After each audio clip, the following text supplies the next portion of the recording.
नाज़रीन, तीसरा programme sports over. है सूरज कुमार, हमारे साथ मौजूद है शोएब रहमान साहब। उनसे बातचीत करेंगे आज के मैच के हवाले से और जो कल का मैच हुआ, जो उन्होंने कहा था कि मुल्तान जीतेगा, लेकिन इन दी एंड मुल्तान ही जीत गया। वो बाबा समझे जाते हैं हमारी क्रिकेट में, जो भी वो टीम सिलेक्ट करते हैं वो जीत जाती है। शोएब रहमान साहब, अस्सलाम वालेकुम। क्या हाल है सूरज, खैरियत है? सर बिल्कुल ठीक ठाक। अच्छा सर जी, एक वाकया भी हुआ है, हम सबको पता है। मकबूजा कश्मीर में पहलगामा के इलाके में टूरिस्ट आए हुए थे, वहाँ पे अटैक हुआ टेरर का। हम सब मजम्मत करते हैं इस चीज़ की। अच्छा, इस चीज़ को क्रिकेट से जोड़ा जा रहा है, इसके ऊपर सबसे पहले हम बात कर लेते हैं, उसके बाद हम कल के मैच और पीएसएल पे भी आते हैं। इंडिया के अंदर उनके फॉर्मर जो क्रिकेटर्स हैं वो कहते हैं कि यार ये हमला पाकिस्तान की तरफ से हुआ है, जो कि हमेशा वो यही समझते हैं। यानी कोई भी हमला इंडिया में होता है या मकबूजा कश्मीर में होता है, वो कहते हैं पाकिस्तान ने किया है। इसी तरह फिर हम भी कहेंगे यार पाकिस्तान में कितनी वो दहशतगर्दी होती है, बीएलए के थ्रू, कभी किसी के थ्रू, तो हम भी कहेंगे भाई इंडिया कराता है। बाज़-औक़ात इंडिया उस मुलव्वस होता भी है। तो क्रिकेट से क्यों जोड़ा जा रहा है इस चीज़ को कि यार ये कहा जा रहा है पाकिस्तान से हर किस्म का जो है ताल्लुक क्रिकेट का या स्पोर्ट्स का वो ख़त्म किया जाए? यार पहले तो हम इस वाकये की मजम्मत करते हैं। दहशतगर्दी किसी भी शक्ल में हो, कोई भी करे, मसला ना उसका कोई मजहब है ना कोई कौम है, काबिल मजम्मत है। सही है। अब दूसरा रहा सवाल ये कि इंडिया ने पूरा जंग का समा पैदा किया हुआ है और पहले से ही ये डिक्लेयर कर दिया है कि जनाब इसमें पाकिस्तान का हाथ है। अरे भाई, वो मकबूजा कश्मीर में हुआ है, वहां के मकामी लोगों के बगैर वो हो ही नहीं सकता। वो जहां पर ये वाकया हुआ है वो उसके करीब जंगलात हैं, और वो दहशतगर्द जो है ना वो वहां जंगलात की तरफ चल गया, पहलगाम के इलाके में हुआ है। तो वहां पर कैसे वहां के मकामी लोगों की मर्जी के बगैर ये हो ही नहीं सकता।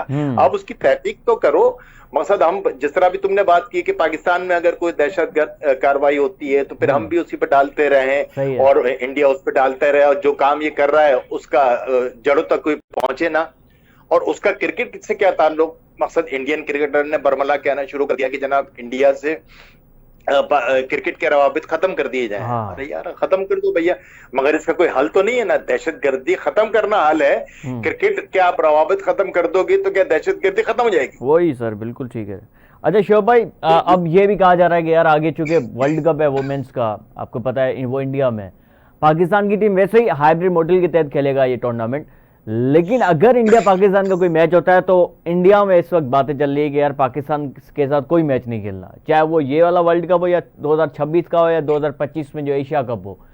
तो अब कहाँ पे आप देख रहे हैं कि यार वाकई में बीसीसीआई इस किस्म का कोई एक्शन ले सकता है, या ये चीजें पहले भी होती रही हैं, फिर इसका कोई असर नहीं होगा स्पोर्ट्स में या क्रिकेट में?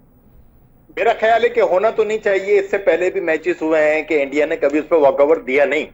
अगर इंडिया कहती है नहीं खेलेगा तो उसको फिर अगर पाकिस्तान के ग्रुप में होगा तो फिर उसको वॉकओवर देना पड़ेगा। तो कभी ऐसा इंडिया ने कहा नहीं कि वो हाइब्रिड मॉडल पे चला गया था। तो अब अगर वहां के फॉर्मर क्रिकेटर कह रहे हैं कि रवाबित खत्म करें तो फिर देखते हैं आईसीसी क्या करता है। पाकिस्तान को हटा के आईसीसी फिर इतना कमा के हम भी यहीं बैठे हुए। मतलब आईसीसी अगर आज फल फूल रहा है या बीसीसीआई फल फूल रहा है तो वैसा थोड़ी है। क्रिकेट भैया मुश्तरका खेल होता है, कोई एक टीम खेल के मकसद क्या नाम मेरा थोड़ी सजा सकती है।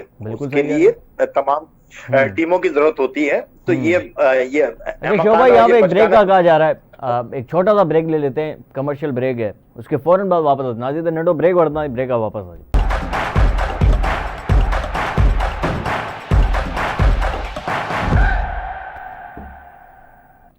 जी, हमारे साथ शोएब रहमान साहब मौजूद है। शोएब भाई, कल का जो मैच हुआ वो काफी इंटरेस्टिंग हुआ। अगेन पहले तो कराची के अंदर जो मैच हुआ था, कराची का पेशावर ज़ल्मी के साथ, वो बड़ा कांटेदार हुआ, लोगों ने बड़ा एंजॉय किया। कल का मैच भी हाई स्कोरिंग गेम हुआ और बड़ा लोगों ने एंजॉय किया इस चीज को।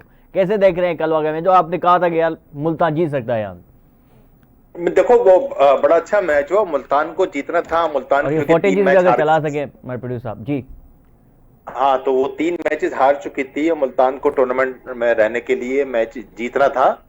तो वो बड़ा अच्छा मैच हुआ, 228 रन का टारगेट दिया। तो मुल्तान ने कल बड़ी अच्छी बैटिंग करी और थोड़ा बहुत लगा कि वो रिदम में आई है उसमें से जी। तो बहरहाल ये उसके लिए अच्छा था और वो अच्छा हुआ। और वो क्या नाम है, हमारे कप्तान जो है रिजवान ने, उन्होंने 3 मैचों में से काफी लर्न कर लिया था। तो अब कैसे उनको बड़ा फायदा हुआ। लर्न करने का नतीजा ये निकला कि कल उन्होंने लाहौर कलंदर से मैच जीत लिया उसमें से।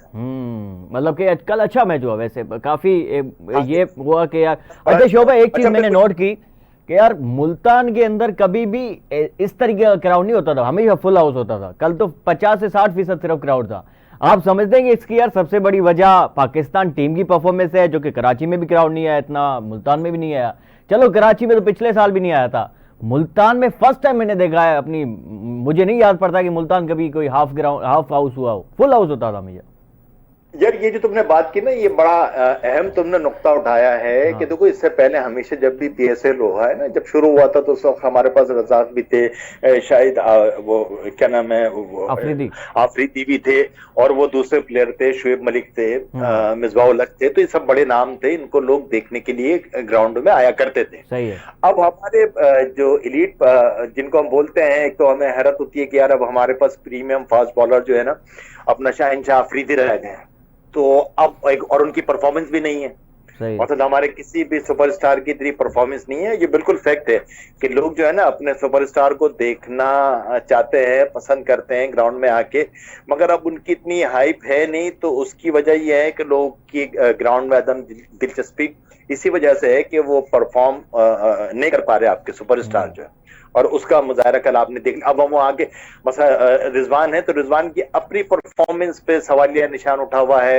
अगर बाबर आजम है उसकी अपनी परफॉर्मेंस पे सवालिया निशान उठा हुआ है, या वहां पर अगर उसके कोयटा के कप्तान वो शकील हैं तो उनकी अपनी परफॉर्मेंस पे सवालिया निशान उठा हुआ है। तो ये मसाइल है।